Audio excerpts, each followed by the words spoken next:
Lluvia o truene, como es nuestro eslogan, y pues nos da mucho gusto recibirlos. Vamos a pasar un rato juntos, un rato de convivencia. Vamos a escuchar narrativa y también, como es último martes del mes, aunque sea 25, es último martes del mes y como toca, pues también tendremos un pintor que estará captando la idea de nuestro narrador. Y luego, no se me muevan de sus lugares porque al final ya saben que rifamos el cuadro y ese cuadro pues es en la silla donde están ustedes, ¿verdad? Ahí va el número, entonces ya rifaremos el cuadro y estaré. Me da mucho gusto recibirlos a todos y disfrutar este día. El mes de abril es un mes muy agradable para Durango por su clima. Es un clima templado, hoy en la mañana inclusive estaba algo fresquecito, creo que mañana también va a estarlo, pero ya viene el tiempo duro, que es mayo y junio, con un poquito de calor. Para los durangueños, pues se nos hace caloroso, para otras regiones pues estamos muy cómodos, ¿verdad?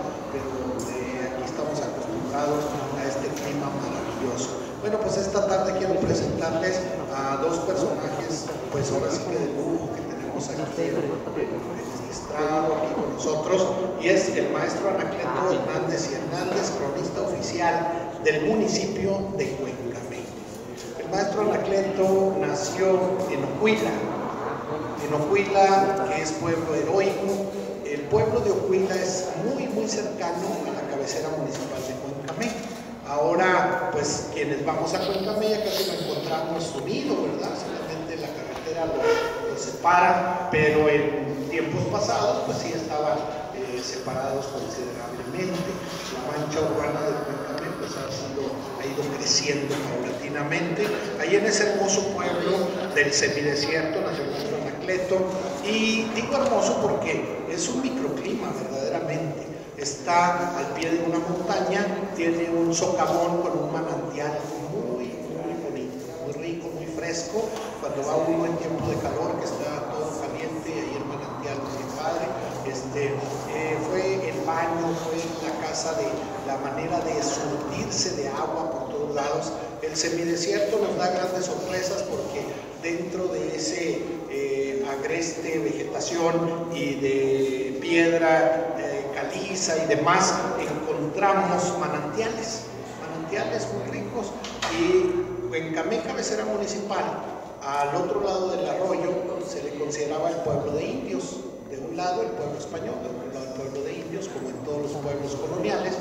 Y ahí en el pueblo de Santiago también existía un manantial que desgraciadamente ya tiene algunos años que se secó. Pero el de Ocuila, pues sí, todavía lo pueden disfrutar y todavía siembran sus huertas y sus hortalizas y demás por ahí. El maestro Anacleto, maestro normalista, egresado de la Normal Rural de J. Guadalupe Aguilera, un maestro inquieto que trabajó en muchos lugares del estado y también en zonas indígenas, un maestro que conoce a fondo nuestra historia, nuestra región, revolución, pero sobre todo lo que más admiro desde que lo conozco hace muchos años es el amor tan profundo que le tiene a su tierra. Claro que siempre dice que Ocuila es el mejor del mundo y tiene que reconocer que, por supuesto, después de la Noria, ¿verdad? Pero bueno, los cronistas decimos siempre lo mismo. Yo les digo que la condición, les decía hace unos días en la reunión en el Congreso Estatal de Cronistas, me preguntan a veces, oye, Maricel, ¿cómo sabe usted cuando alguien va a ser cronista? Pues muy fácil, cuando esa persona cree que su tierra es el ombligo del mundo, está perfecto para cronista, eso que ni qué, ¿verdad? Entonces, el maestro Anacleto pues, nos va a tener unas narrativas muy valiosas, tiene muchos temas que contarnos, es especialista en la región, especialista en la Revolución Mexicana, en el villismo, está en la tierra de donde pues estaba el semillero del villismo verdaderamente, por eso se llama tierra de generales. 21 generales reconocidos y certificados de la Revolución y todos villistas con excepción de uno. Pero todos villistas, sin embargo, no nomás eran generales, había muchos otros grados de otras gentes que no están, que sí están identificados, pero que desgraciadamente pues no los mencionan de igual manera. Y hay un monumento ahí frente a la presidencia municipal que se llama el Monumento a los Generales de Cuencamé, entre muchas otras cosas más. Él es el maestro Anacleto Hernández. Pero luego les quiero presentar a nuestro pintor, el pintor que nos acompaña esta tarde y que nos hace el favor de apoyarnos, ayudarnos, es el licenciado Gerardo Omar Ortiz Hernández, licenciado en Artes Plásticas y Psicología. Nos vamos a dar una aplauso muy fuerte. Gerardo Omar ha sido multipremiado, él ha hecho obras muy valiosas y su obra, hay parte de su obra que está en Barcelona, hay otras en otras ciudades de México, ha ganado premios nacionales y estatales, hablamos del premio Guillermo Bravo, el premio Ángel Zárraga y el premio de la FENADO cuando hicieron ese concurso tan importante de pintura, también lo ganó él. Entonces su obra es prolífera, es muy buena, es muy disciplinado en su trabajo y vamos a tener el honor de que va a captar la idea de lo que nos narre Anacleto. Yo trato de tener idea de qué va a narrarnos porque lo conozco y algo que me comentó hace días, pero creo que el pintor ni idea se da, pero aquí tendrá que captar. Entonces, sin más preámbulo, pues con el aplauso a todos ustedes, los recibimos y los dejo en sus manos.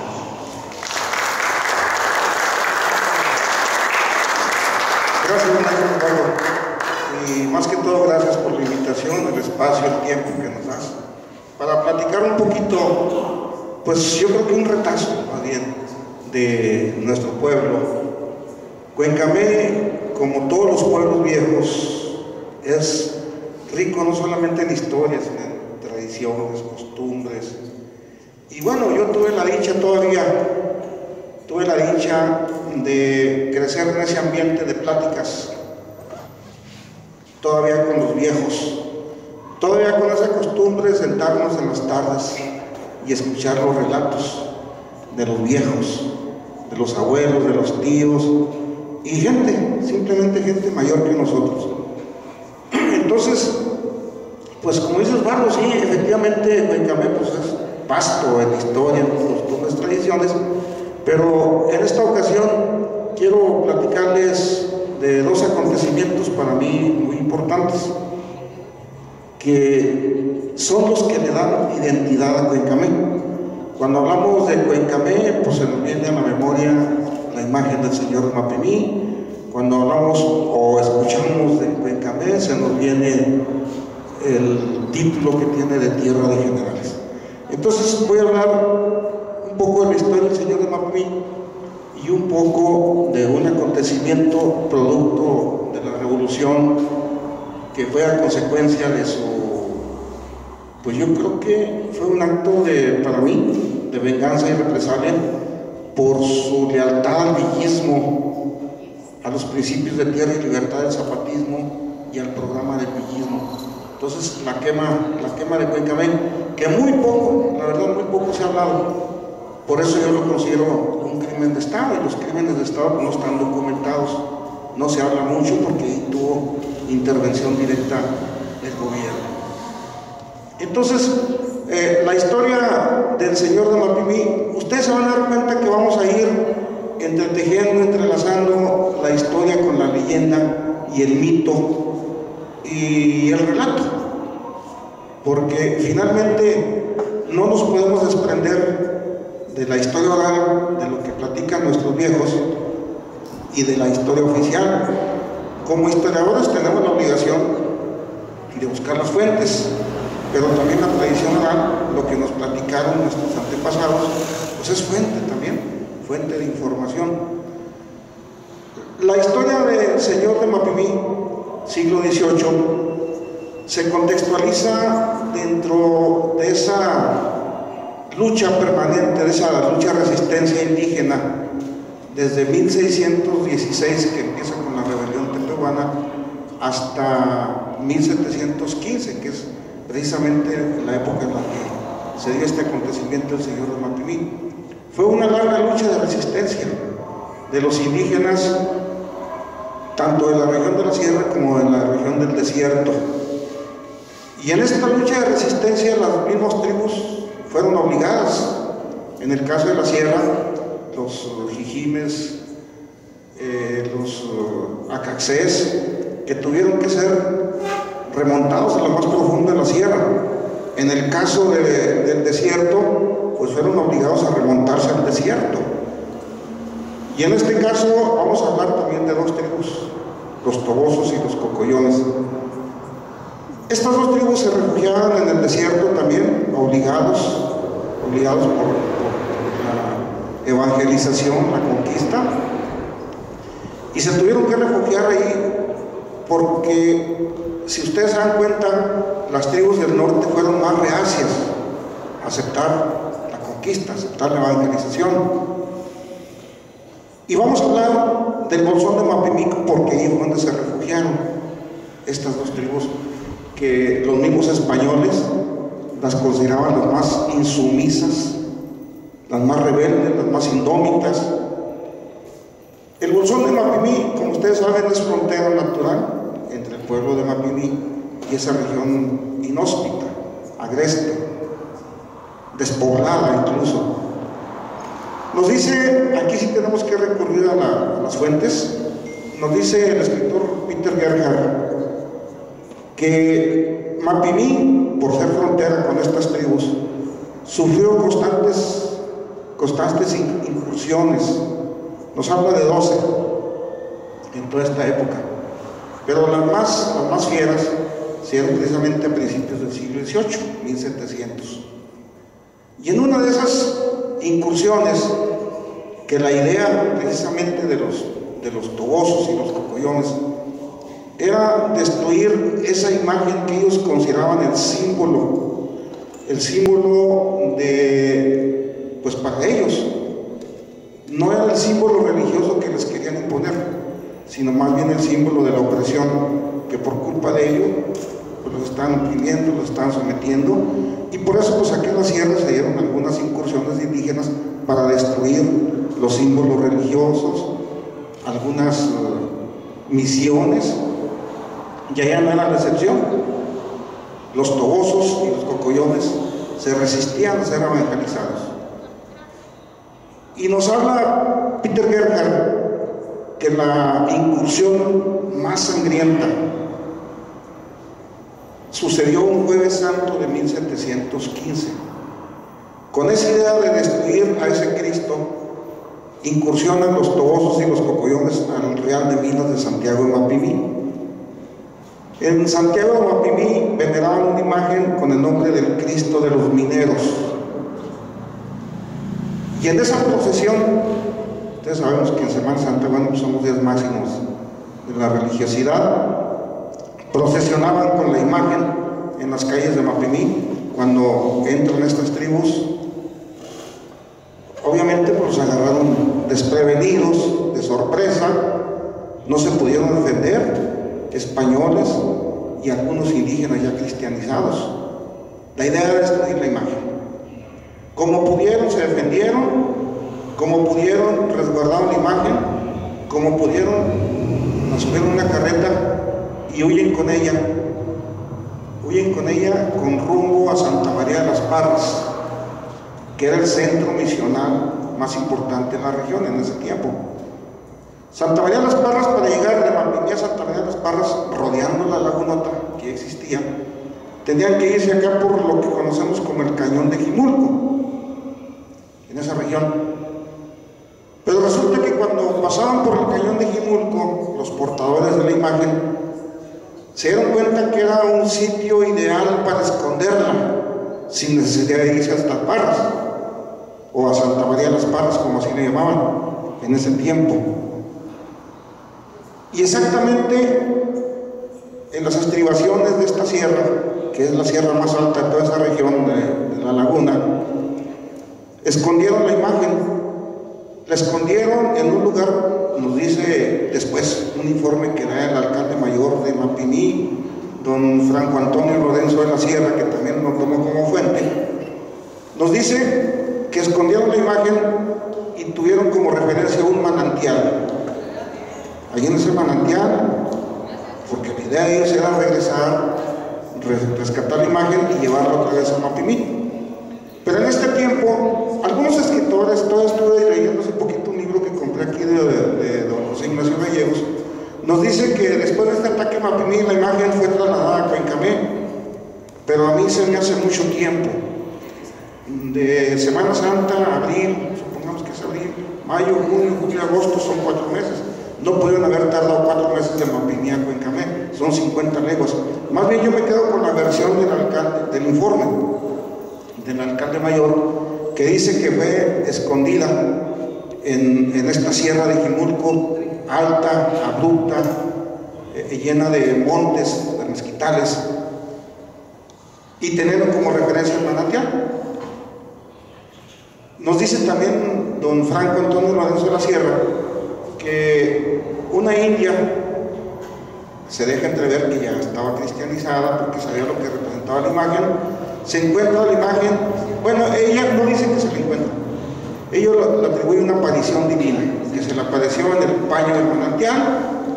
Ahí en el paño del manantial vio la imagen cuando ella seguramente iba a proveerse de agua, y comunica el hallazgo a toda la tribu y ahí de la región del Cañón de Jimulco, y pues para ellos fue una aparición divina, exactamente. Pasaban unos soldados escolteros que venían de Santa María de las Parras al presidio de la Purísima Concepción del Pasaje, y se dan cuenta de este hallazgo. Le comunican al cura del Real de Minas de San Antonio de Cuencamé que allá en la Sierra de Jimulco hay un gran alboroto porque se encontró una imagen.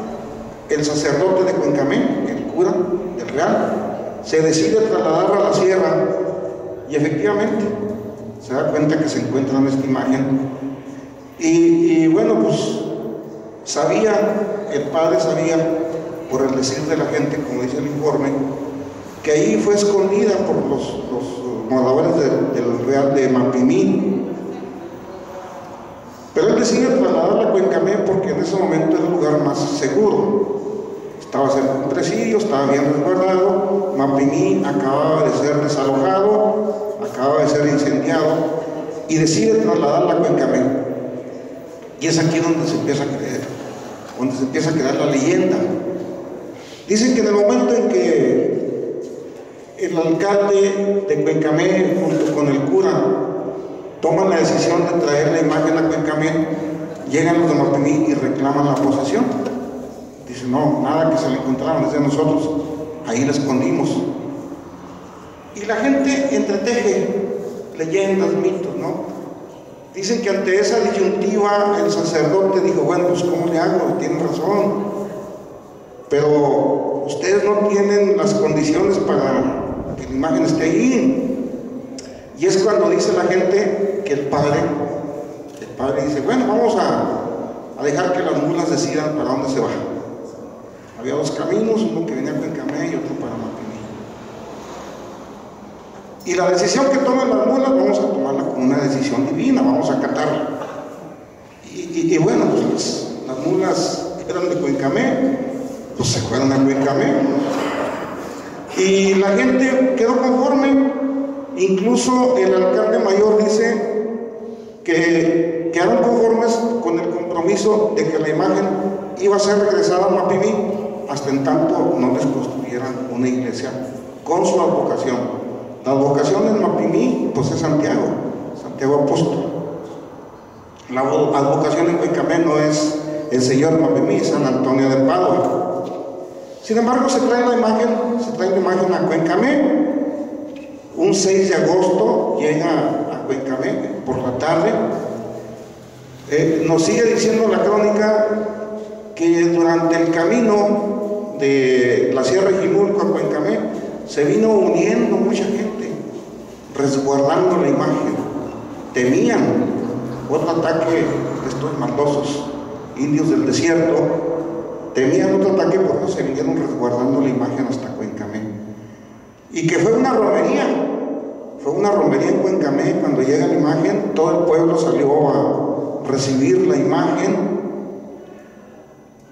Y con la llegada de la imagen a Cuencamé, ese 6 de agosto del año de 1715, se crea toda una tradición que hasta la fecha persiste, la tradición de peregrinar del Cañón de Jimulco a Cuencamé.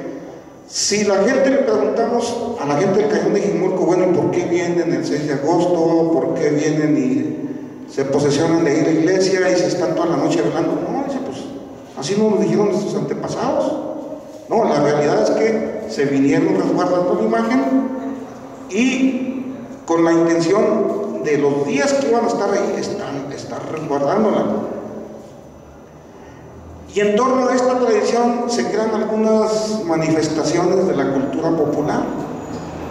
Yo les decía a los laguneros, compañeros, Poncho Flores Domene, que fue el que hizo un estudio muy a fondo sobre la canción Cardenche, que la canción Cardenche tiene su origen en los cantos y alabanzas al Señor de Mapimí, porque justamente este tipo de canto, que es representativo, simbólico de la laguna, nace en esa región del Cañón de Jimulco. Se crean los grupos de cantores de las alabanzas y los cantos al Señor Mapimí. Es un canto polifónico, a capela, de 2, 3 y 4 voces. Y estos mismos grupos que cantaban allá en el Cañón de Jimulco y que le cantan al Señor Mapimí en su templo, pues al regresar a su región se convierten ya no en cantos de alabanzas, sino en lo que ellos llaman cantos de amor y de desprecio. Y dicen que el amor y el desprecio duele, es como una espina de cardenche, duele cuando entra y duele cuando sale, por eso le pusieron canto cardenche. Y es una tradición de la laguna que yo sostengo que nació de esta tradición, de estos cantos y alabanzas al Señor Mapimí. ¿Quién se los enseñó? La verdad es que yo me quedo sorprendido, porque son cantos muy bien estructurados gramaticalmente, de arte mayor, con estrofas, con versos octasílabos y octasílabos, que riman perfectamente, que compiten, bueno, con ese tiempo los sonetos del siglo XVIII. Son cantos de entrada, cantos de guardar o de estar, y cantos de despedida, cantos de llegada.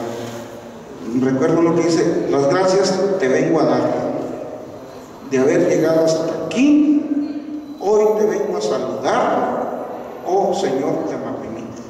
Me puse una vez a contar las sílabas y resulta que exactamente dan el número de sílabas, todos los versos. Si no son heptasílabos, son octasílabos. Y luego hacían uso de un recurso literario que se llamaba, que solamente en los sonetos famosos, se nos viene a la memoria los de Lope Vega, ¿verdad? Un soneto me manda a ser violante, en mi vida me visten tan aprieto. 14 versos dicen que soneto, burla, burlando van ustedes delante. Muy bien rimados, muy bien estructurados. Y cuando reviso yo desde el punto de vista gramatical estas estrofas al Señor Mapimí, me doy cuenta que tienen ese mismo estilo. ¿Quién les enseñó? La gente dice, solamente los vinimos transmitiendo de generación en generación. Y surge desde entonces esta tradición de peregrinar de peregrinar. Desde el 4 de agosto Eduardo estaba allí. La verdad es que yo digo que una de las condiciones que tomó la UNESCO para declarar a Cuencamé uno de los sitios del proyecto de la declaratoria Camino Real de Tierra Adentro como Patrimonio Cultural de la Humanidad son los cantos y alabanzas al Señor Mapimí y esta tradición viva. Aparte, bueno, que la iglesia, que cuando llega el Señor Mapimí, la iglesia que tenemos hoy no estaba, pero bueno, esto nos habla también de la gran devoción, porque le construyeron un gran retablo, que yo los invito a que vayan y lo admiren, un retablo con todas las características del barroco, un retablo con un barroco muy bien definido, siglo XVIII. Un retablo que fue hecho ex profeso para ocupar ese espacio en uno de los laterales, en uno de los cruceros de la iglesia, y que enmarca perfectamente la imagen del Señor de Mapimí. Un retablo que tiene todas las características del barroco, columnas estípites, profusión de elementos, etc. Y además está enmarcado por 4 ángeles pasionarios. Es decir, es toda una obra de arte. Y para construir esta obra de arte en un pueblo como Cuencamé, nos habla de una época de bonanza, una época en que había dinero. Y sí, efectivamente se construyó tanto la iglesia como el retablo en una época de abundancia, de bonanza minera, en el Real de Cuencamé. Había dinero. Y ustedes saben que la riqueza o la precariedad de un pueblo se refleja en sus iglesias. Entonces tenemos una de las iglesias con características barrocas. Se conjuntan algunos elementos, ¿no? También hay neoclásico, también el altar, el ciprés. Pero bueno, aquí lo importante es el barroco. ¿Cómo lograron construir estos retablos y esas pinturas incluso? Hay unos óleos monumentales, 2, también construidos en el siglo XVIII con todas las características. Y es algo que tenemos ahí para presumir. Es algo que yo creo que nos valió la denominación de Patrimonio Cultural de la Humanidad. Y hasta la fecha sigue esta costumbre, esta tradición. Y en torno a ello pues se han creado una serie de mitos, leyendas. El mito de que la imagen no la pueden sacar. Bueno, se dice, los de Mapimí reclaman la posesión. Eduardo es testigo de las discusiones, hasta de cantina, que teníamos el cronista de Mapimí y yo, en donde él me decía, ya no llevo la imagen, pues te la llevas esto. Y si te la llevas, volvemos a tomar las armas y volvemos a tomar Torreón. Me decía el cronista Torreón, no, nosotros qué culpa tenemos sus pleitos, nosotros también existíamos, Torreón ni siquiera en el mapa. Bueno, entonces este pleito, más bien esta discusión, esta disputa por la imagen, ha creado una serie de leyendas de que no se la pueden llevar porque cuando se la querían llevar, la imagen se hacía pesada o no cabía en la puerta de la iglesia. Y la verdad es que no es pesada, es de pasta de caña, ligerísima. Estas imágenes fueron creadas con esa finalidad de ser imágenes procesionales, es decir, muy ligeritas, muy livianas, hechas de pasta de caña. Entonces no es pesada. ¿Por qué dicen que cuando se la querían llevar no cabía en la puerta? Pues es que las veces que quisieron llevársela era en el mes de agosto, cuando iban a procesionar, y es época de lluvia, y la puerta de la iglesia pues es de madera, se hincha, no pudieron abrirla. Pero bueno, este es parte de los mitos, de las leyendas que se crea la gente en torno a esta imagen. Aparte de las manifestaciones de la cultura popular, pues hay muchos mitos, leyendas. Otros de que cuando la gente incumple con esa manda, le llaman ellos manda, esa promesa de venir a acostarse ante la imagen del Señor Mapimí, incumple algún año, les pasa una desgracia, etcétera, ¿no? Hay alguien que dice que, por ejemplo, alguien se desvolvió del camino, se regresó y se le quemó el carro, porque las peregrinaciones vienen en carromotos todavía de tracción animal y se vienen por el antiguo camino de Torreón a Cuencamé, por el cañón de San Diego o el cañón del Mármol, que eran los caminos los caminos de Torreón a Cuencamé. Entonces, para mí es bien importante resaltar e invitarlos. El 4 de agosto, Eduardo lo invité en una ocasión y se llevó a Lupita, se llevaron a varios y fueron testigos de esa gran devoción, esa gran fe, esas grandes manifestaciones de la cultura popular, danzas, cantos, etcétera, ¿no? De veras que es algo que todavía persiste, todavía subsiste. La invitación pues queda abierta para que nos visiten desde los primeros días de agosto hasta el 7 de agosto, que es cuando es otra vez ascendida la imagen. Y bueno, pues por ahí ya el pintor va avanzando, no sabemos qué va pintando, pero me imagino que va captando las ideas del maestro Anacleto y va imaginando al señor de Mapimí y demás, pero él ya nos dirá cómo va a concluir o qué va a hacer con esa pintura, para que finalmente con la rifa puedan ustedes llevárselo a casa. Alguien de ustedes del público va a ser el dueño de ese cuadro. Ese cuadro, si lo mandan a hacer con él, pues es otra cosa, ¿verdad? Pero aquí va a ser rifado y alguien de ustedes se lo va a llevar. Margarita, a lo mejor corre suerte y te llevas ese cuadro. Bueno, no sabemos, a ver quién se lo lleva, o a dónde se va, o a lo mejor se va contigo. Entonces, pero ese cuadro quiere estar por ahí en alguna de sus casas decorando. ¿Sí? Maestro Lorenzo, ¿cómo están? Bienvenido.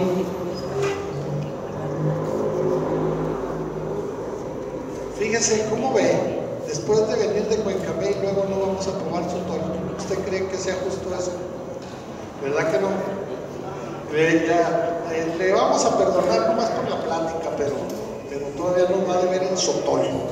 Indudablemente que la tierra es sotolera, tanto Cuencamé como San Juan del Río. Tuvimos aquí la semana pasada la presentación del libro de Sotol y hablábamos de todo el potencial que tiene el Sotol como nueva bebida en la nueva corriente juvenil, porque por años se ha dicho que el Sotol pues nada más es para los viejitos y para asuntos medicinales, pero no, el Sotol ahorita en la forma que se está produciendo, que se está destilando, pues está exquisito. Nos trajeron unas marcas de Sotol, la marca llamada el Sotol Hacienda de Canofillo, con 4 variedades de Sotol riquísima. Entonces pues el Sotol va incursionando mucho a partir de que ya tiene su denominación de origen, la denominación de origen del Sotol. Pero pues no te perdonamos el Sotol, Anacleto. El licenciado Guerrero también quería Sotol, además Javier nomás por eso vino también, mira, Sotol y nada. Dice el primo de un amigo que es afrodisíaco, pero bueno, lo importante es que es afrodisíaco también el Sotol. Bueno, estamos en este pequeño intermedio, nada más para que los compañeros se sirvan su cafecito. Siempre a esta hora como que da un poquito de sueño y más con la narrativa, pero ya con un cafecito. Creo que esta plática muy sabrosa sobre toda la historia del señor de Mapimí nos dio muy claro, Anacleto, cómo va esta tradición, cómo se desarrolla. La verdad, para quien no haya ido el 4 de agosto, del 4 al 6, que no ha tenido todavía la oportunidad de ir, dése la oportunidad de ir. Verdaderamente se queda uno sorprendido cuando ve llegar ese número enorme de carretas. En 3 ocasiones que he ido yo, casi ha sido parecido, pero claro que lo máximo fue en el centenario, en los 300 años. Se celebraron 300 años del señor de Mapimí en el 2015. Y la procesión, personalmente conté las carretas y eran 263 carretas. Cada carreta trae una familia. La carreta viene tirada por mulas, burros y caballos, muy flacos y la verdad de mucha variedad. La región de la laguna utiliza mucho estos animales para carga, para recolectar la sandía, para recolectar en carretas la alfalfa, todo eso, y los animalitos, la verdad que están muy humildes los animales que vienen jalando las carretas, y sorprendidos porque había yeguas que habían parido en el camino, había burras que habían dado ofrecido animalitos, una perra que también traía ya una canasta ahí de perritos, la familia. La familia viene toda la familia en la carreta, pero lo más sorprendente es que no es una procesión de gente adulta o de gente adulta mayor, no. En la procesión año con año vienen muchos jóvenes, y también niños, vienen de todas las edades. Y yo hice muchas entrevistas y las tengo grabadas, y en algunas de las entrevistas le pregunto a jóvenes: oye, ¿y tú cómo es que vienes aquí a la procesión si es entre semana? ¿No trabajas? Sí, señor, trabajo. Había de diferentes trabajos, pero uno de ellos me dice: trabajo en una maquila en Gómez Palacio. Y otro me dice: no, yo trabajo en una tienda, en una zapatería de Torreón. Y otro: no, yo soy contador en tal negocio. Pero guardamos los días y nos los juntan y nos dan el fin de semana largo, ¿sí? O piden los días como vacaciones. Entonces hacen el gran esfuerzo y el gran sacrificio de estar en ese viaje. No viajan nada más gente adulta ni mayor, viajan niños y jóvenes. Yo estaba preocupado porque a raíz de la gran promoción que se le dio al grupo de cantantes, de intérpretes de Cardenche, los Cardencheros de Sapiorís, salió un documental que decía, el documental, y dice, porque está abierto al público en YouTube, dice el documental: desgraciadamente se va a desaparecer el canto cardenche, están muriendo los últimos cardencheros, se va a perder. No, me vine caminando con ellos en la caminata de la procesión, y venían 4 jóvenes entre 16 y 19 años, tenían los 4, y 2 señores grandes, y me platicaron que venían en el cambio de estafeta de esa familia. Era una familia de la Flor de Jimulco, de una población, y los mayores ya no iban a cantar. De ese año en adelante cambiaron de estafeta, y los que iban a cantar eran los jóvenes. Entonces no se va a perder la tradición. Si ustedes van a darse cuenta que hay muchos jóvenes y niños en la procesión. También es muy bonito cuando uno va al Cañón de Jimulco y que conoce el manantial donde encontraron al Cristo, la imagen. Desde ese manantial, desde el pie de la montaña, al pie de la falda de la sierra de Jimulco, el cañón es muy extenso, muy amplio, atraviesan en tubería por gravedad el agua hasta el pueblo de la Flor de Jimulco, y ahí en el pueblo tienen una fuente enorme y el agua es transparente y potable, natural, y de ahí se surte la gente del pueblo, aparte que tienen entubado. Entonces las sorpresas del semidesierto son muchas. Bueno, pues continuamos, y para continuar nos tiene que narrar algo muy pues lamentable, histórico, que nos va a apachurrar un poco el corazón esa situación, pero vamos a escuchar. Miren, nada más para complementar lo que dice Eduardo, hemos sido testigos de la llegada de esos peregrinos cada año. En mi familia incluso es una tradición. Nosotros hacemos la reliquia para recibir. Ya muchas familias lo hacen, pero yo la verdad me conmueve, me quedo conmovido como después de atravesar 2 días el desierto, porque es un desierto de la parte de Jimulco a Cuencamé, es una región árida totalmente, como al llegar a Cuencamé se les olvida el cansancio, se les olvida todo. Y de veras es tan emotivo que la familia, cuando llegan y cumplen con su promesa de llegar a los pies del Señor Mapimí, pues brotan las lágrimas del canto, el paroxismo, ¿no? Les decía yo, el canto cardenche, sostengo que nació de los cantos y alabanzas, porque hablando precisamente de Sotol, yo platicaba con los cardencheros y decía que para poder cantar, porque hay una voz, una tesitura de la voz muy alta que le llaman la voz de requinte, que tiene que ser una voz muy aguda, y solamente con un traguito de Sotol lo podemos hacer. Hoy me he dado cuenta, ya de unos años para acá, que ya no batallan, porque ya incluyen o permiten la inclusión de mujeres. Entonces la mujer pues tiene esa tesitura. Ya hay mujeres cardencheras, Incluso acá en Tepehuanes hay un grupo de mujeres que ya cantan canto carrancho. Y del Cañón de Jimulco ya incluyen una o dos mujeres que ya no batallan. Solamente el de la voz marrana, que dicen, la voz grave, pues sí tiene que ser un señor así. Acaba de morir precisamente el último carranchero de las voz grave. Y bueno, para su conocimiento, ellos fueron merecedores, acreedores del Premio Nacional de las Artes. Andaban muy contentos los señores, porque los llevaron a Francia como premio. Entonces, bueno, yo sostengo que viene de ahí de los cantos y alabanzas. Miren, el otro tema que quiero abordar con ustedes es un tema, pues, como yo lo considero un crimen de Estado, un tanto escabroso, un tanto no documentado, pero bueno, pues los crímenes de Estado sí son.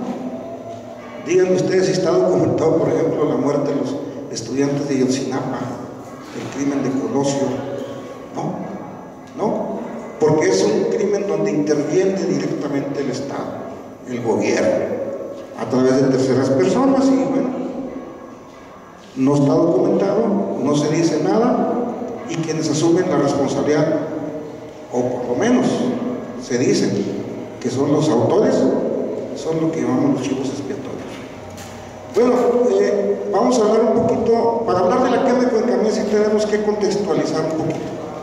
Ya desde la etapa maderista de la revolución, de la primera etapa de la revolución, y desde antes incluso, Cuencamé siempre fue considerado un pueblo muy rebelde, muy insumiso, muy indómito. A lo mejor tenía esta herencia de estos grupos de tribus del desierto.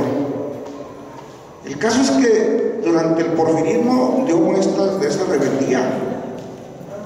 Se resistieron a ser absorbidos por la hacienda de Sobretillos, y en aquel entonces, que eran una zona de Totonilco y Sobretillos, se resistieron a que su tierra fuera absorbida por las haciendas. Incluso se opusieron a la aplicación de las leyes porfiristas, la ley de terrenos baldíos, que era el pretexto o el recurso legal del porfirismo para agenciarse las tierras. Entonces, esta región de Cuencamé siempre fue una región muy rebelde, no dejados, como decía mi abuela. Y bueno, pues eso le creó una fama, de tal manera que cuando la revolución, desde ya la primera etapa maderista, ya tenía esta fama Cuencamé. Y hay por ahí un informe que da el general José Refugio Velasco, jefe de la división de Nazas, en aquel entonces de esta etapa de la revolución, en un informe donde uno de sus generales le dice: yo creo muy conveniente arrasar y quemar al pueblo de Cuencamé y Ocuila por ser refugio de revoltosos maderistas. Ya desde entonces, esta recomendación, vamos a ver cómo se convierte en consigna, y finalmente, bueno, pues ya Cuencamé fue arrasado y quemado. Entonces, Cuencamé dio muestras de ser un pueblo muy rebelde. De tal manera que cuando estalla la revolución, ya don Calixto Contreras, don Severino Ceniceros, los dos principales líderes, ya venían encabezando un grupo de campesinos que se oponían a la aplicación de las leyes porfiristas. Ya incluso andaban levantados en armas. A don Calixto ya lo habían llevado preso como castigo por ser rebelde. Esto me recuerda también a Zapata, que pasó por lo mismo. Se lo llevaron como castigo, que era lo que usaba el porfirismo, a la leva. Híjole, si hubieran hecho el favor que le hicieron, ¿verdad? Lo convirtieron en un militar. Si hubieran sabido que posteriormente esto le iba a servir mucho a don Calixto, pues ni se lo llevan. Y don Severino Ceniceros es una persona muy, pero muy apreciada, autodidacta, muy preparado, era secretario del juzgado, y aún así, sin tener el título de abogado, les ganó el litigio a los mejores hacendados de ese tiempo, que eran los lopinegretes de la hacienda de Sobretillos. Les ganaron un amparo. Y esto a nivel nacional pues fue muy comentado. ¿Cómo es posible que una comunidad indígena de campesinos les gane un amparo? Y no conforme con eso, lanzan una carta abierta al general Porfirio Díaz. Es decir, con esta carta abierta estaban desafiando prácticamente al porfirismo. Bueno, pues con estos antecedentes nos remontamos pues la etapa constitucionalista. También Cuencamé tuvo una participación muy destacada. En la etapa maderista participó en el asedio aquí a la ciudad de Durango. No se llevó a cabo la toma por los tratados de Ciudad Juárez, pero en la segunda etapa, en la etapa huertista, sí participaron en la toma de Durango. Don Calixto Contreras con otros jefes revolucionarios, y siguió creciendo la fama de rebeldes, de insumisos, de valientes a los cuencameros. La prueba está en que surgieron pues 21 generales con sus grados reconocidos, y no solamente 21 generales, aparte de los oficiales, mayores, tenientes, coroneles. Y aquí se dio un hecho curioso. Panchito Madero, cuando ve todo ese grupo de rebeldes de Cuencamé que tenían capacidad para ser líderes, pues no los dejó en Cuencamé, los mandó a levantar en armas otras regiones, sobre todo en el estado de Chihuahua. Por eso fueron generales allá en sus regiones. No crean que estaban todos juntos, porque entonces, si estaban todos juntos en Cuencamé, pues a quién iban a mandar. Entonces se fueron a otras regiones y levantaron otras regiones en armas. En esta etapa huertista, bueno, pues todos sabemos del triunfo también. Participaron, una participación muy destacada en las tomas de Torreón, en la toma de Zacatecas. Don Calixto Contreras, en la Junta de la Loma, era uno de los propuestos para ser el jefe de la naciente División del Norte. Sin embargo, él declina a favor de Pancho Villa, y esto Pancho Villa se lo reconoció. Siempre le tuvo un respeto bárbaro a don Calixto, a don Severino. En esta etapa sabemos, bueno, ya por la historia, que derrotan, así como derrotaron al ejército porfirista, el pueblo en armas, el ejército del pueblo, nuevamente el ejército en armas, el pueblo en armas, se da cuenta de que es invencible cuando se unen y se levantan en armas y vuelven a derrotar al ejército huertista. Pero aquí tenemos que hablar, porque es parte precisamente de la causa de que hayan quemado Cuencamé, la escisión, la división que se dio entre los grupos de revolucionarios después de la convención de Aguascalientes, que no se pusieron de acuerdo y se crearon dos bandos: convencionistas, ¿sí?, o villistas zapatistas, y constitucionalistas, o mejor conocidos como carrancistas o obregonistas. En estos dos bandos, pues la intervención de Estados Unidos siempre ha sido fundamental. Estados Unidos tenía que decidirse por uno de los dos bandos. Y el presidente en ese tiempo de Estados Unidos, Wilson, presidente pacifista, pues apoyó al bando de los carrancistas, con armas, con todo. Y los historiadores dicen que esta fue la causa precisamente de que la derrota del villismo, de la División del Norte, en esas batallas famosas de Celaya, pierde el villismo. Algunos dicen que porque el parque era malo que les vendieron, que a los carrancistas los apoyaron con parque, con avituallamiento, con trenes, etc. El hecho es que la División del Norte entra en una etapa de declive.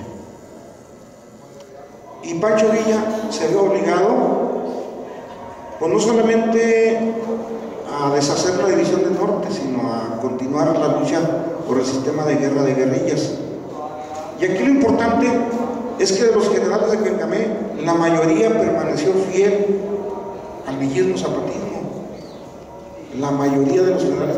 Me decía Eduardo, ¿cuántos generales de Cuencamé se fueron al carrancismo? 3 de los 21. 3 se fueron al carrancismo. La mayoría permaneció fieles al villismo. Y lo peor es que en esta etapa de derrota, de declive, don Calixto Contreras seguía infligiéndole derrota al ejército carrancista, principalmente al general Francisco Murguía en la toma de Guadalajara. Esto creó una especie de animadversión, de antipatía, de este general carrancista, uno de los principales generales carrancistas, Francisco Murguía, hacia los generales de Cuencamé. Y bueno, pues en esa etapa de declive, el gobierno de Durango, pues obviamente pues caía en manos de los carrancistas. Cuencamé seguía siendo fiel al villismo a través de la guerra de guerrillas.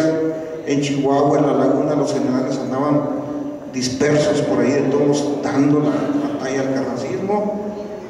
Nombran como jefe de la convención a un general de Cuencamé. Y en esta etapa, todos sabemos que Carranza, el carrancismo, ofrece la amnistía a los villistas y consecuentemente el armisticio. Algunos generales de Cuencamé, yo creo que ya cansados de pelear y pelear, y además porque ya estaban derrotados, ya veían que mucha gente había muerto, algunos aceptan la amnistía ofrecida por Carranza, otros no, entre ellos don Calixto. Don Severino acepta junto con otros generales de Cuencamé, don Calixto no, y menos los hijos de don Calixto, Lucio Contreras, Eladio Contreras, no aceptan la amnistía. Dice, bueno, pues ¿por qué vamos a amnistiarnos? ¿O por qué vamos a entregar las armas al armisticio si no se nos ha cumplido con lo que nosotros andamos peleando? Ya desde entonces, don Calixto Contreras tenía la intención de que la hacienda de Totonilco principalmente quedara como en garantía para los gastos de las viudas y los huérfanos de la Revolución. Y bueno, estando en el gobierno Fortunato Maicol, carrancista, le ofrece a don Calixto, bueno, está bien, vamos a ponernos de acuerdo, usted ponga sus condiciones para aceptar la amnistía, y el gobierno, en este caso Fortunato Maicol, pues vamos a ver si aceptamos. Y con la trampa de que en ese tiempo la famosa expedición punitiva que vino a buscar a Villa con la idea de llevárselo y castigarlo, etcétera, que más que expedición punitiva era una invasión. Y don Calixto pues tenía también ese ánimo, tenía esa animadversión hacia los gringos. Lo invita a Fortunato Maicol, ándale pues, vamos a unirnos para echar fuera a los gringos. Y concertan una cita aquí en el Palacio de Gobierno. Sin embargo, los cuencameros, atemados, desconfiados, don Calixto no, en el Palacio de Gobierno no. A lo mejor ahí lo toman preso y no, ahí está fácil para que nos apresen. Y nombran un punto antes de llegar a la ciudad de Durango que era la hacienda del Chorro. Pero desgraciadamente, antes de llegar a la hacienda del Chorro, don Calixto Contreras es asesinado, emboscado, igual que Zapata, igual que Villa. Lo emboscaron. Yo todavía tuve la oportunidad de platicar con algunos, una viejita que acaba de morir hace poquito, ¿sí?, que me platicó, dice, no lo mataron en la hacienda del Chorro. Antes de llegar a la hacienda del Chorro, ahí en la estación del Chorro, ahí estaba un tren, hasta la brigada de militares, y cuando iba pasando Calixto, empezaron a disparar, es decir, le tendieron una emboscada. No se llevó a cabo esas pláticas de avenimiento para aceptar la amnistía, no se llevó a cabo esa condición que iba a poner don Calixto Contreras, que la hacienda Totonilco quedara como gastos para los huérfanos y las viudas.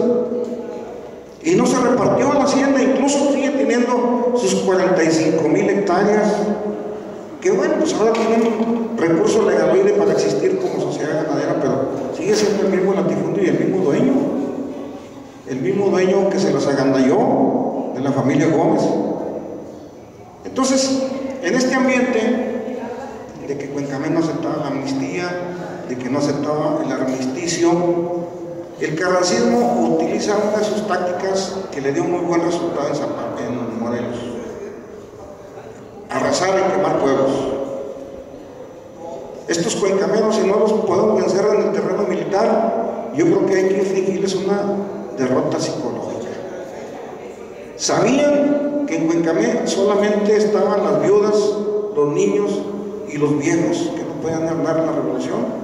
Es decir, sabían que era un pueblo indefenso, inerme, y aún así se atrevieron a quemarlo. Nos dice, tengo aquí algunos relatos que recogí todavía, como les digo, yo tuve la dicha de platicar con gente que vivió esa etapa traumática para el pueblo de Cuencamé. Nos dice que llegó la tropa de carracistas primero a Huila, buscando a don Calixto y a su gente. Y que todavía en Huila hubo gente que le reclamó, dice, bueno, ¿y por qué lo vienen a buscar aquí? Si saben dónde está, ¿por qué no se le enfrentan allá en el campo de batalla? La orden era precisa, era tajante: arrasar y quemar primero Huila y después Cuencamé. Un 11 de diciembre Huila y un 12 de diciembre Cuencamé. Los que se oponían a esta orden tajante, los que medianamente o modestamente ahí protestaban, pues fueron pasados por las armas, fueron colgados. No les importó que en los pueblos estuvieran inermes, indefensos. La orden, como ellos decían, es una orden. Empezaron como era diciembre, había mucho rastrojo que le llamamos tazole, llenaban las casas de tazole, de rastrojo, y les prendían fuego. Y bueno, pues ya cuando empezaron a arder las primeras casas, la gente tuvo que resignarse, empezaron a desalojar el pueblo de Huila, y les decían, ni se les ocurra irse a Cuencamé, porque mañana también lo vamos a quemar. ¿Qué hizo la gente? Se fue a las cuevas, a los cerros. Los mismos militares le dijeron, váyanse a la estación de pasaje, ahí va a ir un tren militar por ustedes para llevarlos a Durango. Sí, mucha gente se fue para allá. Y aquí es donde surgen también muchas leyendas. Cuencamé es rico en leyendas, en mitos, sobre todo en los famosos tesoros escondidos. Todo el mundo sabemos que ahí se acuñó la famosa moneda Güera Huerta, y que al que le encontraron la moneda Güera Huerta, pues sin más ni más era fusilado. Una moneda con una consigna de muerte hacia Huerta. Entonces, por ahí los guardaditos los empezaron a esconder donde podían, en el patio de la casa, en algún arroyo cercano. Y quedan muchos tesoros escondidos. Don Manuel Lozoya nos menciona en sus leyendas esos tesoros. Pero bueno, la gente tuvo que salir, tuvo que abandonar el pueblo contra su voluntad. Se fueron a la estación de pasaje. Don Calixto no estaba en la región, algunos dicen que sí, que estuvo presenciando la quema, pero que no se atrevió a intervenir porque don Calixto tenía un respeto bárbaro para la gente civil. Dice, si intervenimos, se va a hacer una escaramuza, un combate y va a morir mucha gente civil. Vete tú, Hilario Rodríguez, vete tú a los demás generales, Ronco Viviano, y júntame a la gente. Dice que todavía don Calixto logró reunir 2,000 elementos y planearon el ataque a la estación de pasaje donde estaba acantonado el ejército federal. Les llegaron por 4 puntos. La crónica, los que vivieron esto, dice que no dejaron ni un federal vivo. Aún así los que salieron corriendo a caballo los siguieron y bueno, suena cruel, pero se aplicó la justicia revolucionaria. Y por eso dice el corrido de la Cuencamé, los que a Cuencamé quemaron no aprovecharon el viaje. Todos quedaron tirados en la estación de pasaje. Pobres y ricos perdieron todos sin haber jugado, salieron de Cuencamé nomás con el encapillado. Este corrido, que no es el corrido de Cuencamé, es el corrido de la Quema de Cuencamé, nos relata muy bien, porque la maestra que lo compuso fue testigo presencial, estaba niña cuando vio ese acontecimiento, ese hecho, lo vivió pues, y por eso lo relata a través de este corrido. Es algo triste, trágico, lamentable, traumático, porque mucha gente ya no volvió. Cuencamé dice que permaneció, incluso por eso le llamaban Cuencamé quemado. Cuencamé permaneció en ruinas durante mucho tiempo, y muchos generales de Cuencamé, ahora sí, ya con esta derrota psicológica, aceptaron la amnistía, a condición de que el gobierno le permitiera a la gente, donde están unos 4 o 5 generales de Cuencamé, pues campesinotes, en unas sillas hechas de mimbre, de tule, eso sí, pues, terciadas sus cananas y sus 44 al cinto. Entonces, la mayoría de los generales de Cuencamé fueron generales de origen campesino. Solamente 3 se fueron al carrancismo y esos 3 se encargaron de fusilar, de colgar, y sobre eso hay muchas leyendas de algunos generales que colgaron ahí en la plaza Cuencamé por su calidad de villistas, y algunos que se volvieron carrancistas, y había una gavia que yo me puse mucho que la quitaran porque fue el símbolo donde colgaban, y había una pared al lado del arroyo que también era como el lugar donde los fusilaban. Pues no lo llevaban muy lejos, vamos aquí al arroyo y ahí te fusilamos. Tú eres villista, tú eres tú eres fiel a Villa, te colgamos o te fusilamos. Entonces, pues más o menos así fue la quema de Cuencamé. Sigo sosteniendo que fue un crimen de Estado. Las cosas caen por su propio peso. Hay por ahí un relato, que lo menciona Jaime en su libro, que el entonces gobernador, el que llevó a cabo esta orden, y el general Murguía, que todos conocemos que en Morelos aplicó mucho esta táctica de quema de pueblos, arrojamiento, y Pablo González, entonces se vinieron como jefes militares aquí a Durango, estando gobernador, bueno, no digo el nombre, pero era de los Arrieta. Dicen, cuentan, que no quedó nada escrito, pero se le ocurrió decirle cuando lo vinieron a deponer o a quitar de gobernador: oiga, pues en una dicen que usted no puede ser gobernador por eso, debe una causa. ¿Por qué no? No, pues no, la gente no está inconforme. ¿Por qué no? Pues porque usted no sabe leer, así de sencillo. Bueno, dígale a mi general Terraza que como cuando me ordenó quemar Cuencamé, no me preguntó si sabía leer o escribir. Se le salió. No hay nada escrito, desgraciadamente no hay nada escrito. Por eso sostengo que la quema y el desalojo de Cuencamé fue uno de los crímenes de guerra del carrancismo, y así lo sostengo. Muchas gracias, un fuerte aplauso.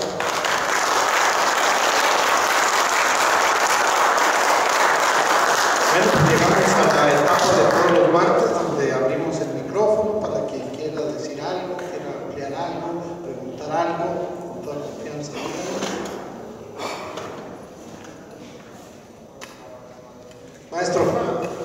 Maestro Lorenzo.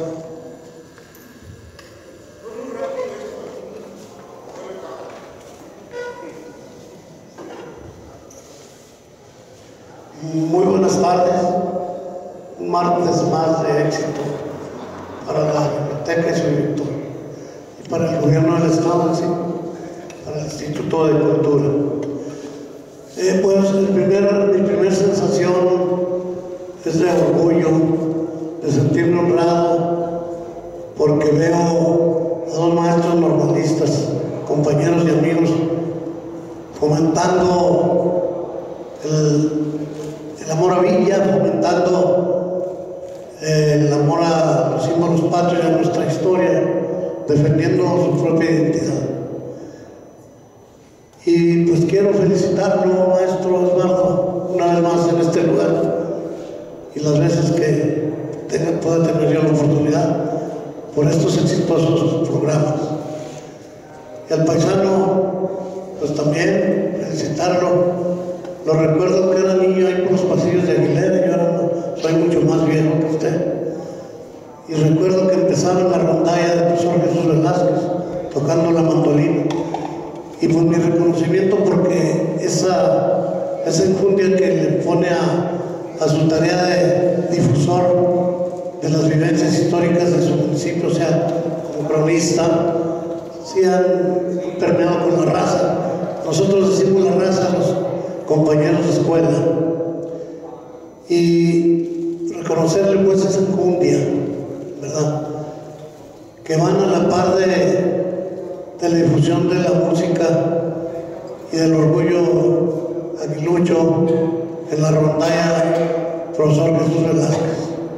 que por cierto, y también con el apoyo del profesor Osvaldo, si Dios nos presta vida y el Congreso recursos, está por publicarse un libro que usted ya conoce, ya muchas veces lo he contado, los músicos populares de Durango. El maestro tiene una aportación muy atinada en un capítulo a cargo de él, y ahí está su rondalla y su amigo Mejía, nuestro amigo. Pero en el caso de hoy, pues, reconocerle ese esfuerzo, lo escuché cuando estuvo aquí en Cuencamé, el municipio, el ayuntamiento. Nomás le echamos menos a su alcaldesa, a nuestra amiga, ¿verdad? Bueno, pero cada maestrito tiene su librito, ¿verdad? Entonces, pues, muy buenas tardes, y a las personas asistentes rendirles mis respetos y felicitarles por estar asistiendo a estas tardes jubilosas, villistas, ¿no? De amor a la patria, de amor a Durango. Muchas gracias. Gracias, maestro. Gracias.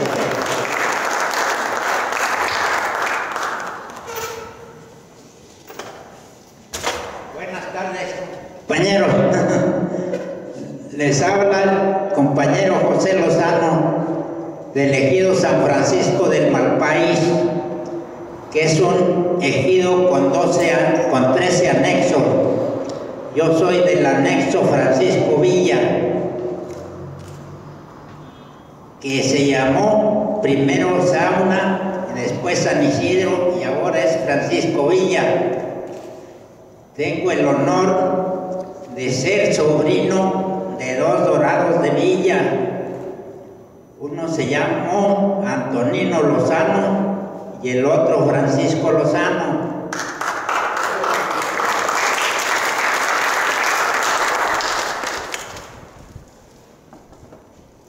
Por allí en el ejido de nosotros hay también muchísima historia. ¿No han oído hablar de la Caja del Rey? ¿Nadie? Cuando llegaron los españoles, el rey vivía en un anexo que se llama el Partidor. Allí tenía su palacio. Y cuando llegaron los españoles, emigraron a La Breña, a un terreno muy lóbrego, y se llevaron todo el dinero. Allí acuñaban dinero en el palacio del rey. Se llevaron todo el dinero y lo enterraron en la Caja del Rey. Una gente ha sacado por allí tesoritos, pero bueno, no le han llegado. Y yo me di cuenta que andaba un nieto del general Villa buscando información, pero no pude venir, estaba enfermo. Y ya después vine y me presenté aquí con él. Tengo un pergamino que me dejó mi tío Francisco, del general Villa en Mazatlán, en la colonia Montosa. Fueron a Mazatlán en principios de la Revolución a reunirse con Gabriel Leiva, un general muy valiente de Sinaloa. Pues tengo esa duda que voy a platicarle. Ya me dijo el compañero que el 19 de mayo viene el nieto de Pancho Villa para tener una entrevista con él. Gracias, compañero. Gracias. Gracias. Lo digo cada martes. Indudablemente que estas tardes de relatos y leyendas nos han dado mucho y muchas sorpresas, y hemos tenido muchas noticias de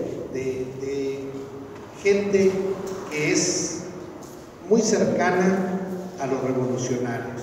Y es que realmente no estamos lejos. Son 100 años de la muerte del general. Todavía en cada casa recordamos un abuelo, un bisabuelo que anduvo en estos menesteres. Y bueno, Anacleto no es la excepción, hasta el nombre se le quedó. ¿Cómo era tu abuelo?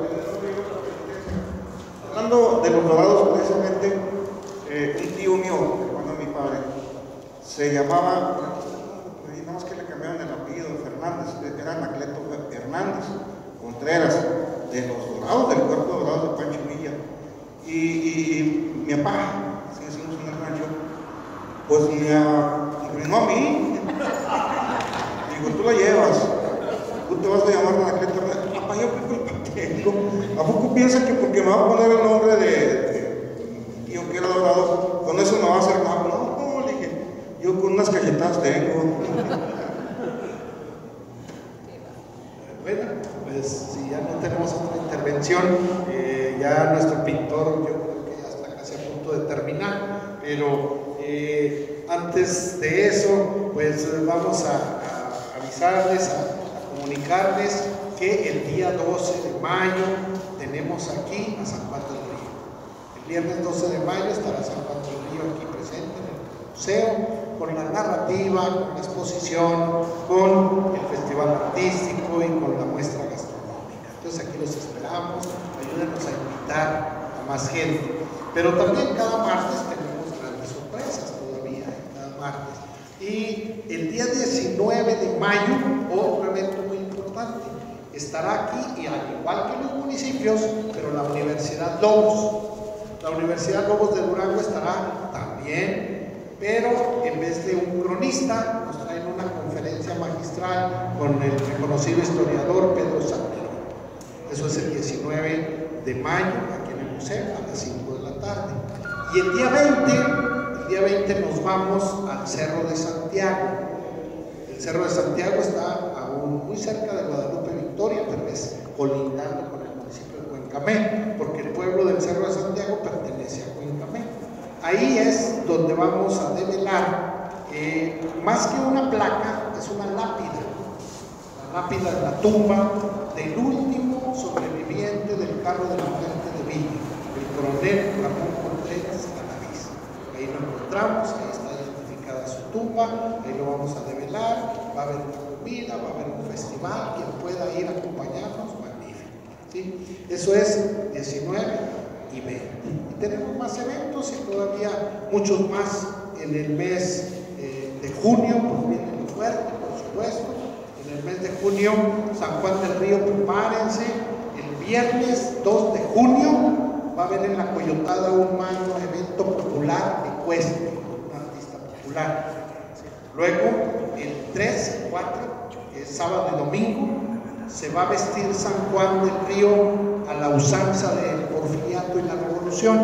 Van a sacar todos los vehículos y van a caracterizar al pueblo, y va a haber cabalgatas, va a haber recorridos, va a haber campamentos villistas. Y el día 5, que es lunes, pues es el máximo evento en la Coyotada. El lunes 5 de junio, pues se espera la visita del presidente de la República, de mucha gente más y de ustedes, por supuesto. Se va a hacer por parte del Instituto de Cultura un pasaje histórico. Se va a recrear la batalla del Cerro de la Pila en la segunda toma de Torreón de abril de 1914. Luego el día 6 y 7 de junio, aquí en la ciudad de Durango va a ser el Congreso Nacional, el Coloquio Nacional Villista. Día 6 en la universidad, abierto a todo público, y día 7 aquí. Entonces, del 5 al 20 de julio, todos los días eventos en 11 municipios villistas y aquí en la ciudad de Durango, que serían las jornadas villistas 2023. Bueno, pues ustedes nos dicen, Rogelio, ¿estamos listos? ¿Estamos listos? Bueno, mientras tanto, vamos a invitar a Rogelio Domínguez, coordinador de artes plásticas y fotografía, para que me ayuden a leer, a entregar estos reconocimientos al escritor. Ahora no vinieron los niños que siempre me visitan todas las semanas, todos los martes, es el primer martes que fallan y que son los ayudantes para entregar, ¿verdad? Gracias. Anacleto, saludos. Conozco desde hace 24 años. Pensé que era menos, pero es bastante. Te comentaba Anacleto, oye, comenta por favor, aprovechando en esta tarde bonita de nuestro Fresco Villa, cuando nos platicaba unas águilas enormes que levantaban a los niños, incluso ganado, las águilas portilleras. Porque ya no me acuerdo muy bien, entonces que lo voy a platicar. Entonces, pues fue hace 24 años cuando nos conocimos, entonces sí, le doy la razón. Y bueno, agradezco a todos que estén aquí en su Museo Francisco Villa, y enseguida hacemos esta entrega de un reconocimiento a nombre del Instituto de Cultura del Estado de Durango a través del Museo Francisco Villa. Otorgo este reconocimiento a Anacleto Hernández por su valioso apoyo en el rescate de la narrativa tradicional de nuestro estado en el marco del programa Tardes de Relatos y Leyendas, Llueve, Truene y Relampaguee. Yo digo que faltó eso, le dice Eduardo que nomás es hasta truene, pero bueno, en el Museo Francisco Villa, Victoria de Durango, 25 de abril del 2023. Anacleto, un gusto.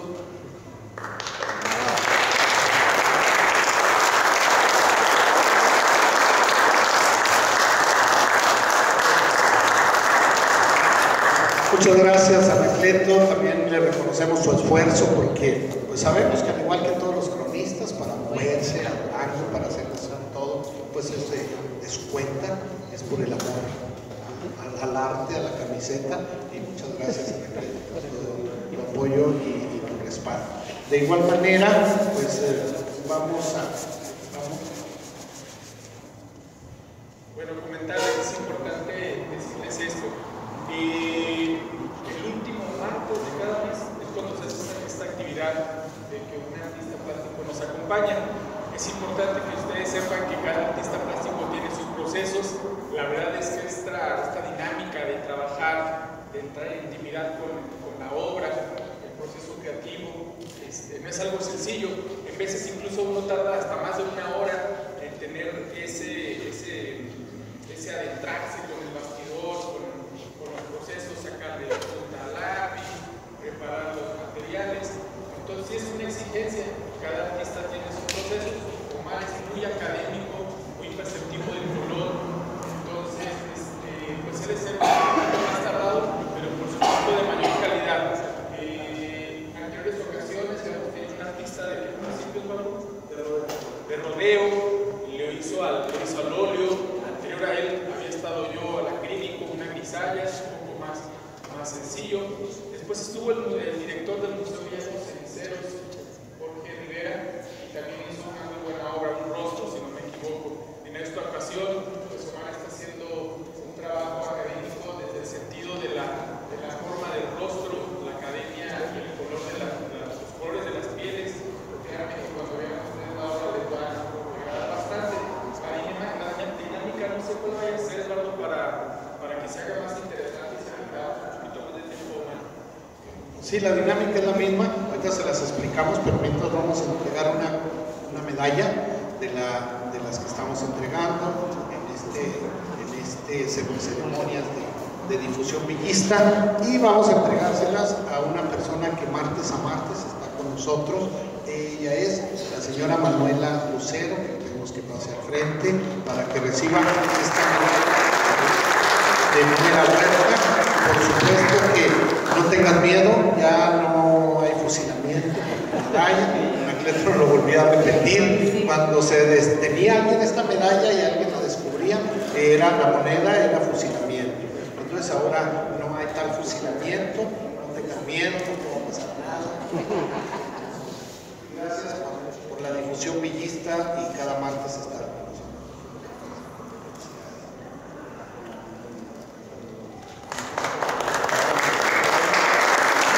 Cada uno en una silla donde está, en la parte de sus piernas, al frente, está el numerito. Pueden pararse y ver bien el número, que lo vean, y ahí está el número. Y les vamos a pedir ¿tienes tú la urna para la rifa? Y ahorita al final vamos a hacer esta rifa, al final, porque estamos todavía viendo el proceso, está haciéndose el proceso.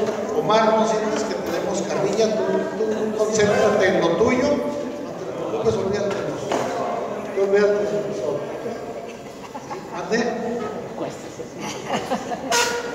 Porque les vale la pena vestirse.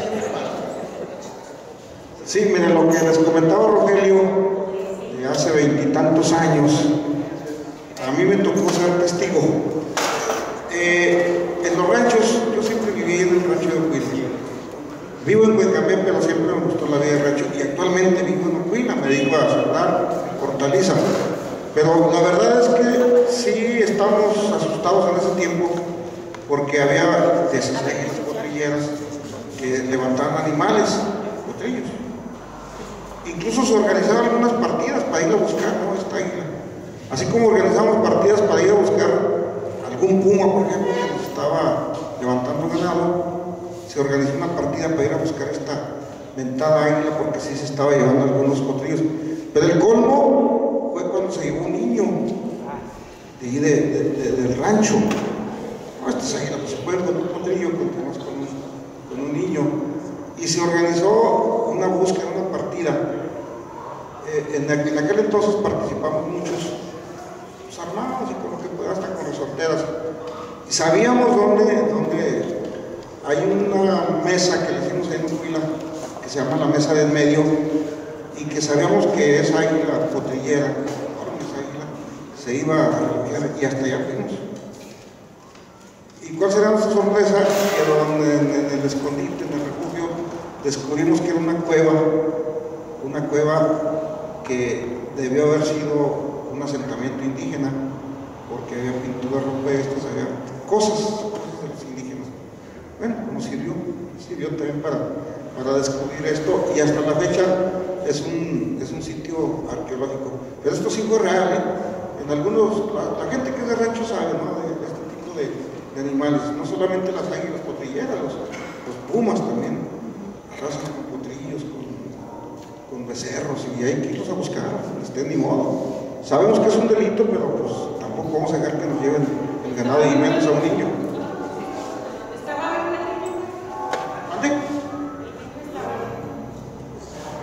Sí, rasguñamos, es que las garras son... Pues imagínense un potrillo, ¿cuánto puede pesar? Unos 20 kilos. Un potrillito, un becerrito. Y como son, ¿cómo se dice?, carnívoras, pues yo creo que se le hizo fácil, ¿no?, llevarse niño chiquito del tamaño o del peso de un potrillo. De las águilas potrilleras, en la región donde yo nací, estamos muy cercanas, estamos a la orilla de la presa Lázaro Cárdenas. Y en la presa Lázaro Cárdenas del Palmito, cuando vamos de rodeo a Ciudad Juárez, todos los que han viajado saben que hay la recta más grande de la carretera panamericana. La recta empieza en una población que se llama El Casco y termina después de Ejido Revolución al dar la curva para Torreón de Cañas. Es la recta más larga. Entonces, cuando subimos de rodeo esa recta, vamos subiendo y es mucho lo que se sube. Es similar a cuando salimos de Durango y que vamos subiendo carretera Mazatlán. Entonces, arriba es plano todo, porque se llama la meseta de la Zarca, pero es muy alta, por eso hace mucho frío, mucho viento. Y para bajar a la presa del Palmito hay que bajar bastante, y son cañones encontrados y se les llaman las cuchillas de la Zarca. Mi pueblo pues está del otro lado, en esas cuchillas, y desde niño conocí las águilas potrilleras y la amenaza de las águilas potrilleras. Las águilas potrilleras levantan a liebres, coyotes, gato montés, conejos, potrillos y becerritos, pero al levantarlo, la técnica de ellos es cuando va a cierta altura, lo sueltan para que el animal muera. Muere el animal y ya se lo comen, las tazas se lo comen. Entonces, conocí más a fondo esto porque en una ocasión me tocó viajar de aquí a la hacienda de La Loma, acompañándolo con el tema de Villa, al doctor Héctor Mayagüetia Domínguez, el gobernador de Durango. Y él en ese momento estaba no sé cómo se le llama, de desarrollo ambiental y natural, recursos naturales, en esa secretaría. Entonces él nos platicó que estaban en la declaratoria, en la lucha de la declaratoria de esa región, de las cuchillas de las como reserva del águila potrillera, porque obviamente que las águilas potrilleras estaban exterminándose por la misma gente que les temía, como dice el maestro Anacleto, ¿verdad? Entonces hay ese tema. Bueno, aprovecho para contarles también una anécdota, ya que estamos aquí con el profe Anacleto. Siendo de Durango los dos, pues no lo conocí aquí en Durango, lo fui a conocer en el estado de Oaxaca, en la primera reunión de museos comunitarios del país. En esta reunión del 1994, en el 88, en el 88, 90, yo me fui a esa reunión por temas de los museos y escuché en Radio Fórmula que había un programa nuevo para crear un nuevo sistema de museos que no fueran académicos ni de exposición, nada más que fueran del pueblo, museos comunitarios. Entonces, estando allá en esa población, en Santana del Valle, Oaxaca, que es una población cercana relativamente a la capital de Oaxaca, en los valles centrales, y es el lugar donde se hacen los más hermosos tapetes y zarapes de México, tapetes de todo tipo, muy ornamentales. Bueno, pues yo llegué en la tarde, no sé qué hora llegaría él, yo llegué en la tarde, me incorporé, me inscribí, me incorporé a una dinámica después de la inauguración frente a la presidencia municipal en el Zócalo de la población. Hicieron una dinámica de rompehielo. Y en esa dinámica, con diferentes juegos, cada persona del país se iba presentando. No, pues mi gran sorpresa fue que se presentó una persona que dijo, y hasta la fecha es nuestro gran amigo, y dijo: yo soy Gerardo Hernández y vengo de Nombre de Dios. Caray, dije, pues ahí no hay Durango, ¿verdad?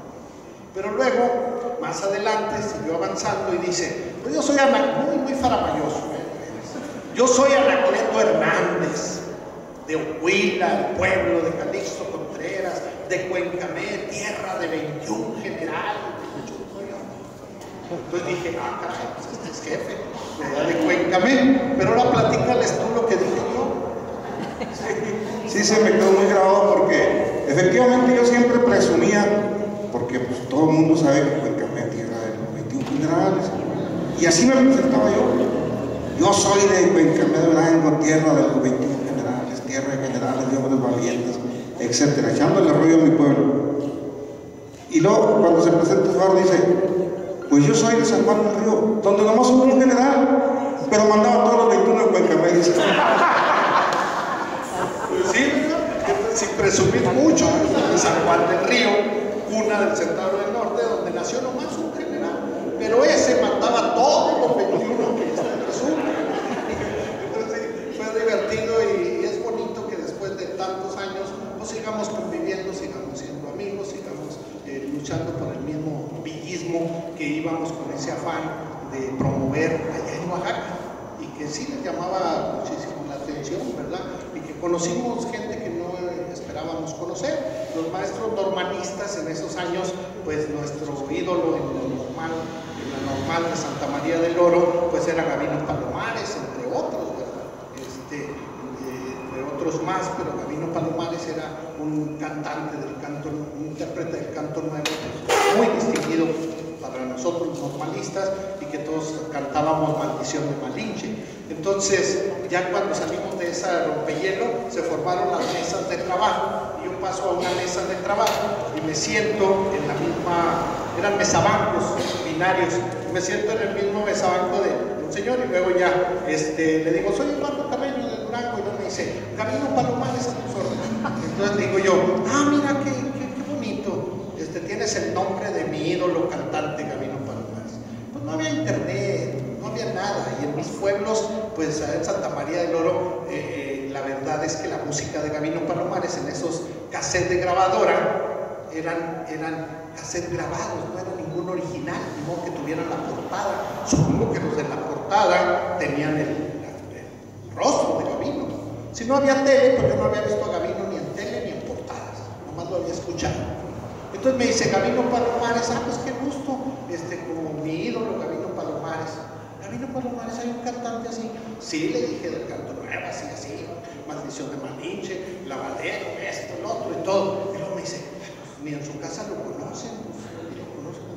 No, yo me enojé. Oiga, pues póngase a escuchar música. ¿Cómo no va a escuchar a Gabino Palomares? Que así lo defendía capa y espada, ¿no? Él se quedó ya serio. Cuando terminan todas las mesas de trabajo, se viene la hora del espectáculo, y luego Monroy, que era nuestra ceremonia, nuestro amigo, anuncia con bombo y platillo. Y ahora con nosotros Gabino Palomares.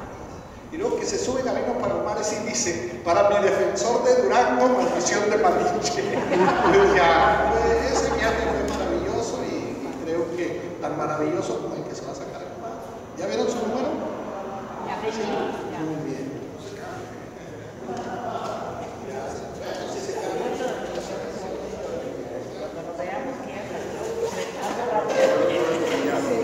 Cambiamos todo. Muy bien. Bueno, pues ahora sí listos para presentar, listos la foto para presentarlo.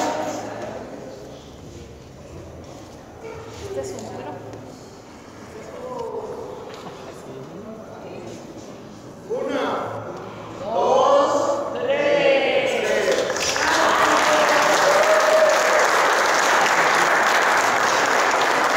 El Santo Cristo, Señor de Mapimí. En la narrativa que nos hizo al principio Anacleto, que nos habló sobre la tradición del Señor de Mapimí, del Santo Cristo que está ahí y que bueno, tanto se ha peleado. Faltó agregar y decir muchas cosas, pero entre otras, que el Señor de Mapimí, como se vino a Cuencamé y mucha gente por años lo peleó y los pueblos se quisieron enfrentar, entonces el rey mandó otro regalo a Mapimí, regaló otro Cristo que está ahí en Mapimí, una réplica, pero esa réplica que está en Mapimí pues ya no tuvo la veneración que tiene el otro. Finalmente la gente de Mapimí viene a venerarlo a Cuencamé y ahí está en Cuencamé.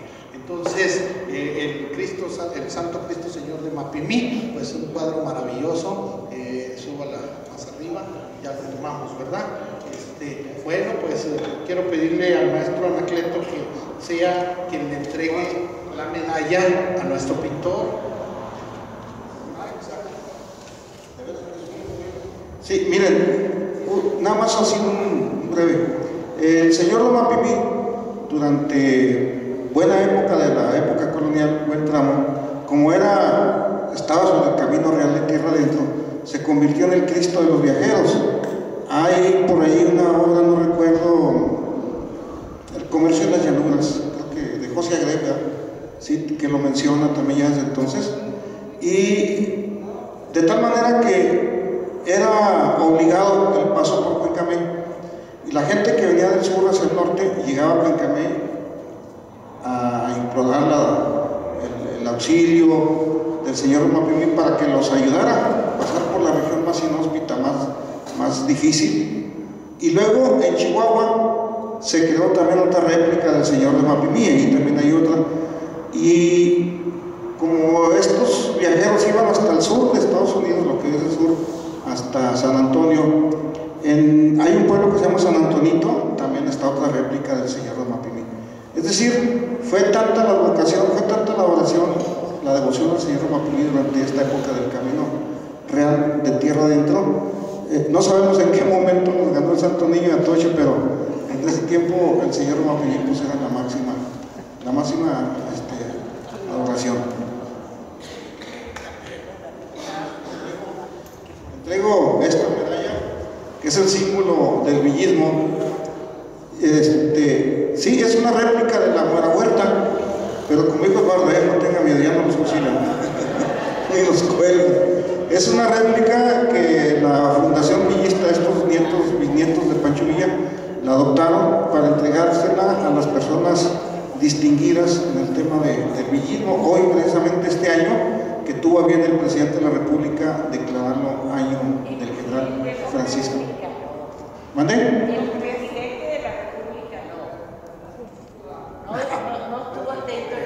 Bueno, sí, a solicitud de petición del Congreso, no, de los diputados, federales o del Estado. Sí, hizo Bueno, el caso es que el presidente de la República declaró este año, y ahí cuando lo vemos ahí en sus mañaneras, ¿verdad? Año del general. Y para mí, de veras que fue un acto de reivindicación histórica y justicia histórica, Independientemente de lo que se diga de Villa, ya lo dijimos aquí, puede tener su leyenda negra, su leyenda rosa, pero es el general Francisco Villa. Hago entrega pues al pintor esta réplica de la Nueva York.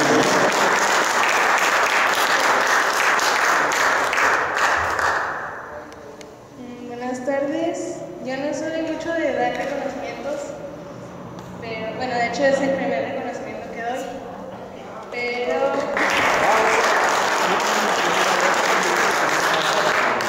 doy reconocimiento a Gerardo Omar Ortiz por su valioso apoyo en el rescate de la narrativa tradicional de nuestro estado en el marco del programa Tardes de Relatos y Leyendas Lleva otro N en el Museo Francisco Villa.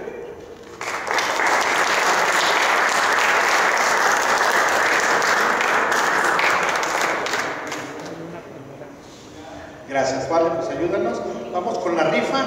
El quinto número, no hay quinto malo, el quinto va a ser el ganador. A ver, saca el número y se lo das al maestro y él nos dice cuál número es. Saca el papelito. Va el primero, que es el número. Front.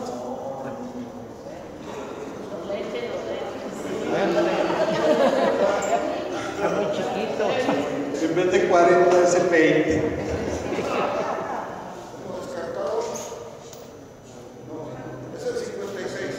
56 descartadas, el primero. Vamos con el segundo. El segundo, y muévale la columna. El segundo. El 3. Tercero. Tercero. 26. Muy bien, movido. Van 3. Sacamos el cuarto.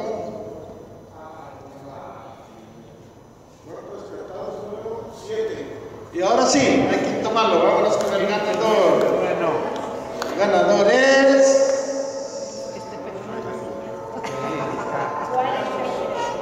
Sola la silla. 43. El número 6. Está libre.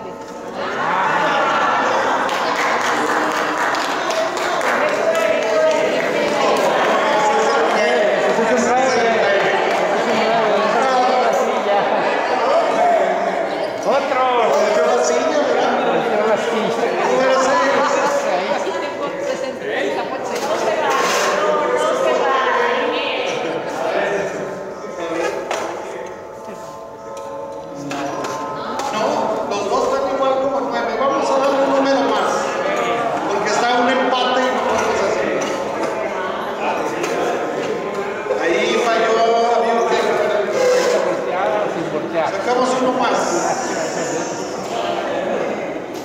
43, 60,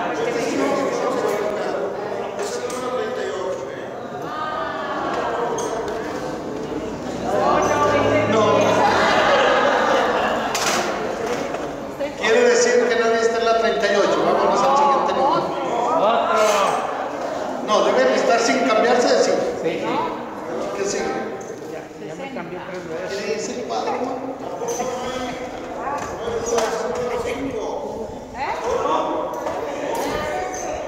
No hay padre. Uno más. Si hay quinto malo.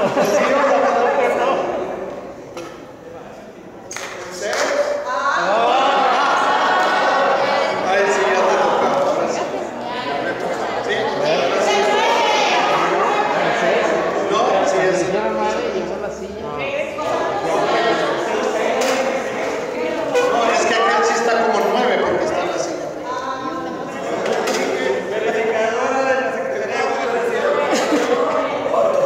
Otro.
la mía. Aquí. Aquí está. ¿Sí? No, pero es que es con su... ¿Me la llevo? Padre, pues, que Sí, está. bravo,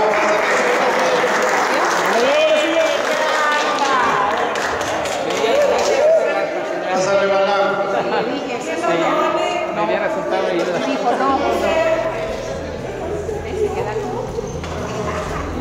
Gobernación 30, pásale, Balán.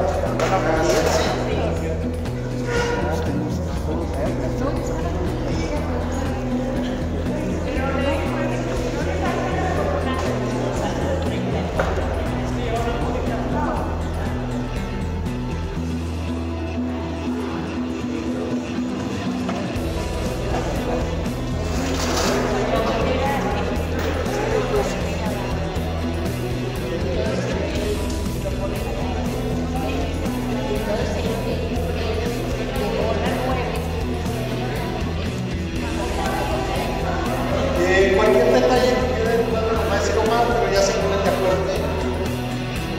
Sí, lo que pasa es que, como dijo nuestro Rogelio, pues es un poco más largo. Yo, por lo general, un padre lo tengo de un mes y medio a dos. Entonces, para mí, esto es un estudio muy rápido y muchas gracias por su presencia y la invitación a todos los directores. Pues muchas gracias por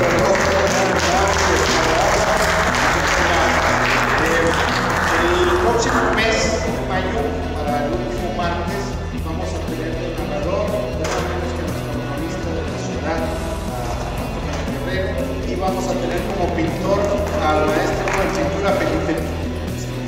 Entonces, también, la próxima vez,